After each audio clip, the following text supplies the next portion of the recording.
আজকে 2022 উত্তীর্ণদের English medium interview ছিল। আমাদের সামনে একটা দিদি উনি ইন্টারভিউ দিয়ে বাইরে বেরিয়ে এলেন। দিদি, আপনার নামটা?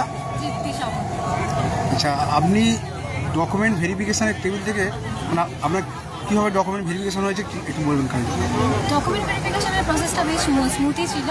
ওখানে শুধু ওনারা সব প্রপার ইনফরমেশনগুলো ঠিকঠাক পুট করেছে কিনা সেটা চেক করলেন, যেমন এইচএসের মার্কস, মাধ্যমিকের মার্কস, কলেজের মার্কস, পার্সেন্টেজগুলো ঠিক আছে কিনা সব থরলি চেক করেছে। আর ডিএলএডের মার্কস সব কিছু বড় চেক আপের পর স্লিপ দেওয়া হলো, ভেরিফাইড স্লিপ, সেটা নিয়ে ইন্টারভিউ করে। ডকুমেন্ট ভেরিফিকেশান টেবিলে কতজন ছিল দিদি? দুজন ছিল।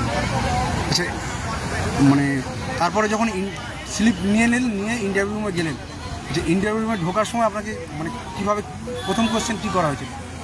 প্রথম কোয়েশ্চেন ছিল directly go to the demo on preposition, কিন্তু তারপর আবার আরেকজন স্যার ছিলেন, উনি বলেন before that give me the self introduction. আচ্ছা, আপনাকে কী কী কোয়েশ্চেন করা হয়েছিল ইন্টারভিউ টেবিলে একটু বলতে হবে? সেরকম কিছু কোয়েশ্চেন বেসড অন ডেমোর উপরেই অনেক কিছু কোয়েশ্চেন করেছিলেন, যেমন প্রিপোজিশন কীভাবে পড়াচ্ছি, কেন পড়াচ্ছি, এটা অন কেন, ওভার কেন নয়, প্রিপোজিশনের আগে নাউন পড়াবেন না নাউনের পরে প্রিপোজিশন পড়াবেন, এইগুলো। আমার কিছু এক্সট্রা কারিকুলাম অ্যাক্টিভিটিস ছিল, তো সেটা আমি আমার টিচিং স্কিলে কীভাবে ইউজ করবো সেটা জানতে চেয়েছেন। ম্যাথসের কিছু কোয়েশ্চেন ছিল, বাংলার ক্ষেত্রে অভিনয়ের ভূমিকা কী, অভিনয় করে কীভাবে পড়াবো সেটাও জানতে চেয়েছি। আচ্ছা, আপনার এক্সট্রা কারিকুলাম সম্পর্কে মানে ইন্টারভিউ টেবিলে জানতে চেয়েছি, তাই? হ্যাঁ। বলছি, ওখানে আপনার ডেমোতে কতক্ষণ সময় পেয়েছিলেন এক্স্যাক্ট তো আনুমানিক? ডেমোর জন্য টাইম অনেকটাই দিয়েছিলেন। আমার ক্ষেত্রে আমি ডেমোটা কমপ্লিট সেইভাবে করিনি, তার আগে ওনারা কোয়েশ্চেন করেছেন। আচ্ছা, আপনি কি আপনার পছন্দ মতো ডেমো দিয়েছেন? না, তো ডেমোর টপিক ওনারা চুজ করে দিয়েছেন। যারা ছিলেন ইন্টারভিউ কতজন ছিলেন?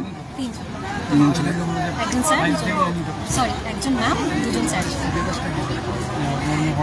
ঠিক আছে দিদি, আর কারোর যদি কোনো কোয়েশ্চেন আছে? ধন্যবাদ আপনাকে। আপনার দিন মানে আগামী দিন শুভ হোক। ধন্যবাদ।